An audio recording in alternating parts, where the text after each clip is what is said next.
Alright, welcome to the Firehawk the Master Shinobi. I am doing another episode of anime characters in other animes. And so today, obviously, you can see that we have Yor. I love Spy Family. I think it's one of my favorite animes. I absolutely adore it. And so I wanted to see what other animes could Yor be in. Definitely don't downplay how badass that she is. She is super badass. If you watch season two, then you'll know that you can see that she's even more badass in season two. If you have not watched it yet, I don't know what you're waiting for. Get out there and watch Spy Family season two, and you can see how great she is.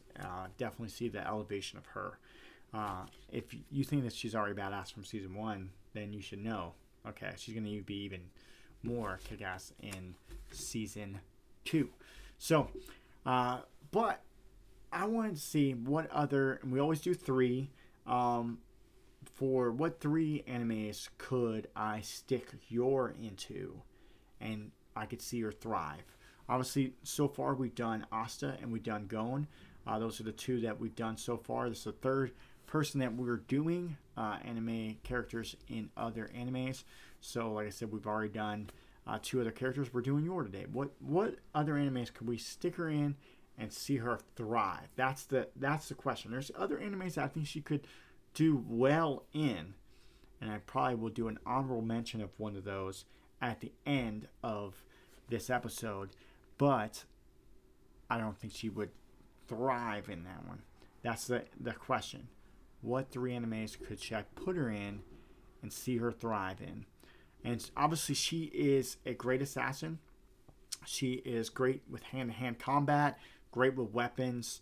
Obviously, her weapons of choice obviously are would be daggers and knives and things like that. Those would be her weapons of choice. Doesn't mean that she can't use other things. She does use other weapons very well. When she has to use them, she can use guns and all those different things.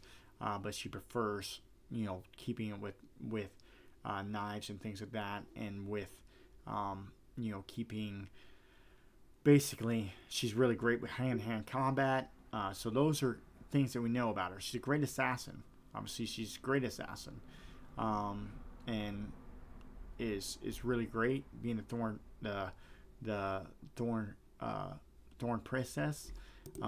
So the first one that I think that she could thrive in, and the reason why I put her in here, I'll explain.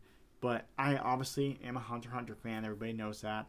But the reason why I put her in Hunter x Hunter is simply because they have a family that is known for being assassins, and I think that she could thrive even if she doesn't have Nin. So most of the time, I would not put someone in this anime unless they had abilities like Nen. She doesn't, but I think she could thrive because Killua thrived in this before he even figured out how to use Nen. He was already a badass because of being an assassin. So her abilities would elevate her. She would be welcomed to sit with the family. The Zoldyck family would allow her to join the ranks, which I will mention there's only one Zoldyck that's not photographed in this picture, and is kind of one of the reasons why I hated it, is there's no Alaka, which I love Alaka. And if you don't know what Alaka means, another interesting fact, just to share, because I love Alaka, it means to exist. That's what the meaning of Alaka, the name Alaka means. And she's a trans character, so to exist. Basically, that's what us trans people want to do, is exist. But anyways, side note. That was side note. But I had to mention that because she's not pictured in here. But other than that, everybody from the Zoldyck family is in here. Grandpa, daddy, mommy, and the brothers, all the brothers. And like I said, the only person that is not pictured in this is Alaka. And so, she would fit well in with that family. Now, most of these people have Nen, but not all of them have really shown their nan or whatever. One brother's more of a hacker, really good, has really good abilities being hacking and stuff like that. But the rest of them have really good skills, but it just manifested their abilities. Now, she did end up being able to manifest a nan and become some kind of nan user. She'd be even stronger, especially if she could be, a conjurer or, emitter or whatever she ended up being. I think that'd make her even stronger of a character. But I think that she still could thrive as is. So if you put her in there as she is now, I think that she could still kick ass and take names, even without Nen. So that's why I put her in Hunter x Hunter, because there is a family of assassins, and I think that she could easily hold her own with this family of assassins. That's my personal opinion. And then obviously I have an honorable mention of another assassin group that I think that she could fit in.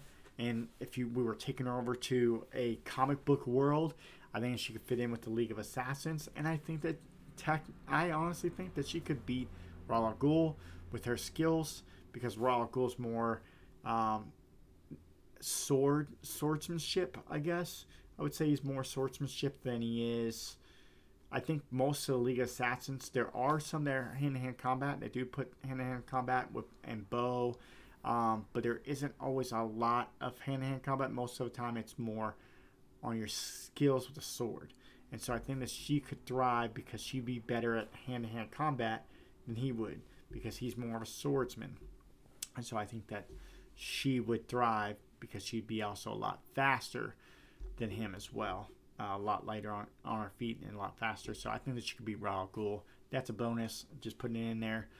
Just to put it in there. So you can agree with me or disagree with me. You can let me know what your thoughts are. But I think that Yor could beat Ra's al Ghul. That's my personal opinion. Because he doesn't really have any powers. Yes, he does come back to life, and he makes him more evil. And he does have a lot more strength because of the Lazarus Pit and everything like that. But I don't think it really makes him a super strong or whatever. So that's just me. I think that the League of Assassins would actually be better with under Yor's leadership than they would be under Ra's al Ghul. But that also is just my opinion. I guess I really never liked Ra's al Ghul, but I do like Talia al Ghul. So Damien's mom. All right. Anyways, second one I think that she could thrive in, and I wanted to go more. The next two are animes that don't have. There's no real superpowers in these animes. So like Hell's Paradise is more about weapons and skill, and so I think that she could thrive in Hell's Paradise easily because it's about skill. Now a lot of them are you see a lot more swordsmanship, and a lot of people are with swords and things like that. But I think that she could thrive in Hell's Paradise. There's, most of the time there's a lot of animes that have, powers and things like that. But I think that she could thrive, and I think that she could hold her own with the Hollow. I think that she is just as good of an assassin and just as good with her abilities as he is. I think that she could super thrive in Hell's Paradise, and she would be able to stay alive, and she wouldn't have to be worrying about dying because of these things. And so I think that she could thrive in Hell's Paradise. That, like I said, I think that she could hold her own with the Hollow. I think that she could thrive in that environment, and I think that she would be still standing. That none of that stuff would kill her because she is super strong. So I think that she would thrive in the Hell's Paradise environment. She could thrive in it. It wouldn't matter. She would definitely, because especially now, she has this other. She becomes more powerful, and the reason why she becomes more powerful, and we discover this along the way. Yor becomes more powerful because she wants to live for her family.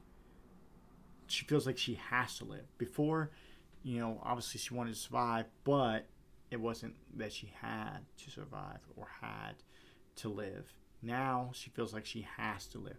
She has to survive.